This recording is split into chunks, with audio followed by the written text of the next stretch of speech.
Hello students, today I will teach you new poem that is Chandragehna se lotti Ber. It is written by Kedarnath Agrawal. Kedarnath Agrawal born in 1911 and died in 2000. And his birth palace was Kamasin Gaon, Banda Jila. Banda Jila that is situated in UP, Uttar Pradesh. Students, Kedarnath Agrawal की जो writing language थी, जो अपनी भाषा थी लिखने की, वो बिल्कुल ग्रामीण थी। वो ग्रामीण संस्कृति से जुड़े हुए शब्दों का प्रयोग करते थे, इसी के लिए वो बहुत प्रसिद्ध हुआ करते थे। Now in this chapter, in this poem also, यहाँ जो कवि हैं वो चंद्रगहना नामक जगह से घूम कर आते हैं और वहाँ से जब लौट कर आते हैं रास्ते में प्राकृतिक दृश्य देखते हैं, नेचुरल सीन देखते हैं और उसी पर अपनी कविता लिखते हैं और बताते हैं कि उन्होंने आखिर क्या क्या देखा। देख आया चंद्रगहना, देखता हूँ दृश्य अब मैं, मेड़ पर इस खेत की बैठा अकेला।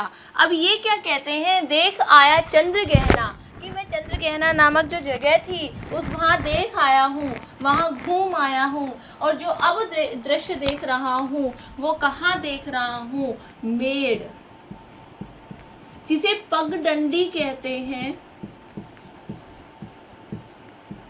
पगडंडी। और जो लोकल लैंग्वेज होती है, कॉमन लैंग्वेज होती है, इसमें क्या बोला जाता है, इसे डोला। जो दो खेतों के बीच की जगह होती है जहाँ पे हम आराम से बैठ सकते हैं या चल सकते हैं। तो मैं पगडंडी पर बैठकर, खेत की पगडंडी पर बैठा हूँ। कैसे बैठा हूँ, अकेला बैठा हूँ और क्या दृश्य देख रहा हूँ, वही ये बता रहे हैं। एक बीते के बराबर यह ठहरा ठिगना चना, बीता, बीता होता है बिलस्त, एक बिलांद, टिल हेयर टू हेयर, इसी को क्या कहा है, बीता कहा गया है। बीता, बीता होती है बिलांद, जिसे कहते हैं बिलांद, दिस वन, और इसका बिलस्त भी कहा जाता है, बिलस्त की। और वैसे जो बिलांद माना जाता है वो इसमें चने के उसमें माना गया है कि जो चना है वो कम से कम एक हाथ के जितना है और चने का जो पौधा है कैसा माना है, ठिगना माना है। ठिगना मीन्स छोटा सा, ठिगना, लंबा ठिगना। यह हरा ठिगना चना बांधे मुरैठा शीश पर। अब यहाँ कवि की नजरें क्या कहती हैं, बांधे मुरैठा शीश पर। मुरैठा होती है पगड़ी, मुरैठा पगड़ी। ऐसा लग रहा है मानो जो एक हाथ का जो छोटा सा ठिगना सा चने का पौधा है, ऐसा लगता है मानो सिर पर क्या बांध रखा है, वो पगड़ी बांध रखा है। शीश सिर पर, शीश सिर पर, पगड़ी बांध कर खड़ा है। और वो पगड़ी कैसे है, छोटे गुलाबी फूल की, क्योंकि जो चने के फूल होते हैं वो कैसे रंग के होते हैं, बिल्कुल पिंक होते हैं। गुलाबी रंग की पगड़ी बांध कर खड़ा है, क्योंकि जो छोटे छोटे फूल हैं उसको किससे कंपैरिजन किया है केदारनाथ अग्रवाल ने, कवि की नजरों ने उसे पगड़ी कहा है, उन फूलों को पगड़ी कहा है। नाव सजकर खड़ा है, ऐसा लग रहा है कि बिल्कुल तैयार होकर सज धज कर खड़ा है। पास ही मिलकर उगी है बीच में अलसी हटीली। और एक वीर्स, वीर्स किसे कहते हैं, खरपतवार को कहते हैं। और खरपतवार, ऐसा खरपतवार वहाँ पर कौन खड़ी है, अलसी। हटीली क्यों कहा है, हटीली का मतलब होता है जिद्दी। क्यों कहा है, क्योंकि अलसी, अगर जहाँ पे अलसी उग गई है वीड्स खरपतवार के रूप में, वहां से हटा दो, वापस वहीं पे उग जाएगी। देह की पतली, अब अलसी का, अलसी को माना है कि अलसी को कैसा कह रहे हैं, वो देह की पतली, देह तन शरीर वपु काया, देह शरीर, कि जो अलसी का शरीर है वो कैसा है, वो बिल्कुल पतला है। अलसी कैसी है, पतली है, जिद्दी है, कमर की है लचीली, और जो उसकी वेस्ट जो अलसी की कमर है वो बिल्कुल फ्लेक्सिबल है। कैसी है? लचीली है। Two things are here. यहाँ चने और अलसी को क्या माना है? चने को तो कैसा माना है? ठिगना। ठिगना जो सिर पर पगड़ी बांधे हुए है, किसकी पगड़ी बांधे हुए है? गुलाबी रंग के फूलों की पगड़ी बांधे हुए है। अलसी कैसी है? अलसी जिद्दी है, कमर की लचीली है और उसका शरीर बिल्कुल पतला सा है। नील फूले फूल को सिर पर चढ़ाकर। अब जो अलसी का फ्लावर होता है वो कैसा होता है? नीला फूल होता है, नीला फ्लावर होता है, ब्लू फूल होता है, फ्लावर होता है।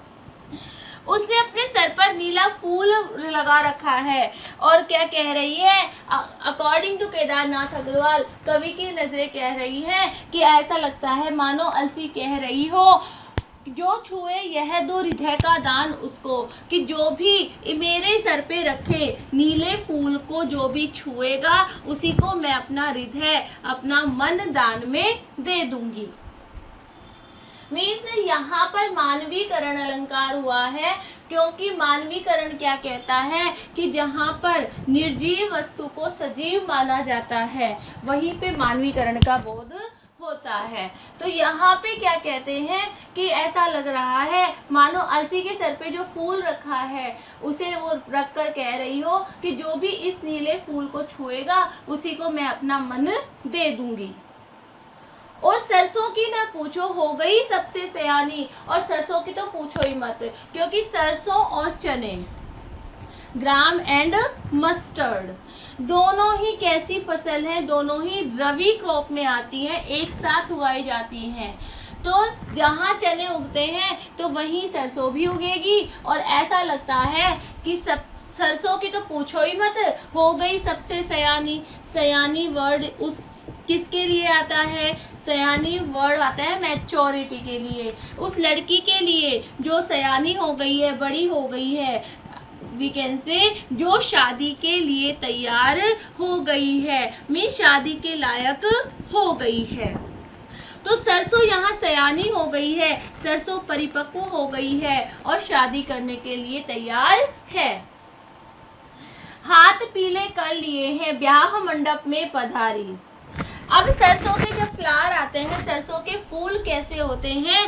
पीले होते हैं, और सरसों बिल्कुल शादी के मंडप में आ गई है, क्योंकि सरसों ने अपने हाथ पीले कर लिए हैं, मीन सरसों पक गई है और शादी के लिए मंडप में आ गई है। फाग गाता मास फागुन, और जो सरसों है कौन से महीने में पकती है?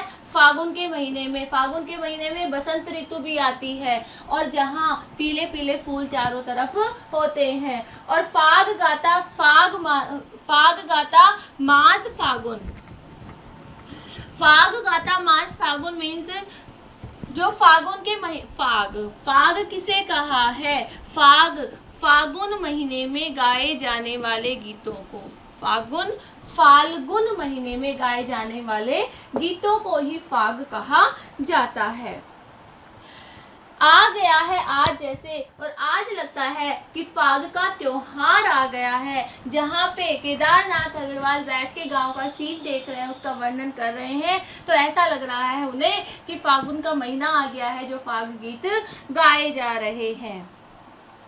देखता हूँ मैं स्वयंवर हो रहा है, और ऐसा लग रहा है मानो स्वयंवर हो रहा है, किनके बीच में? अलसी चने और सरसों के बीच में। यहाँ पे दोनों अपने अपने वर को चुनने वाली हैं। प्रकृति का अनुराग अंचल हिल रहा है, और प्रकृति जो पूरा नेचर है, पूरा वातावरण है, वो बिल्कुल अलग हो गया है इस विजन में। विजन मीन्स दृश्य। और जो ये पूरा सीन है इसी में तो क्या है? दूर व्यापारिक नगर से, व्यापारिक नगर here used for city।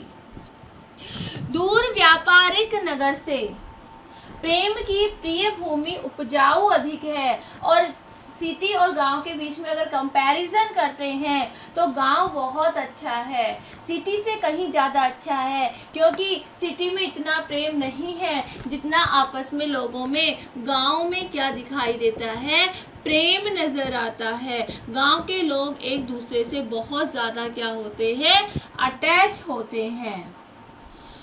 और पैरों के तले है एक पोखर। पैरों के तले, किसके पैरों के तले, जहां पर जिस मेड़ पर केदारनाथ अग्रवाल बैठ के सारा सीन देख रहे हैं, वहीं पे थोड़ी सी दूर एक पोखर है।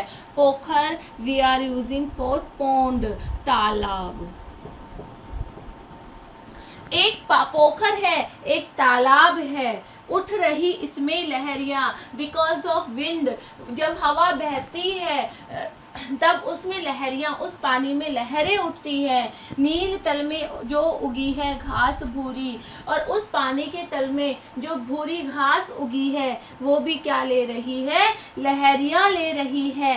एक चांदी का बड़ा सा गोल खंबा आँख को चकमकाता है।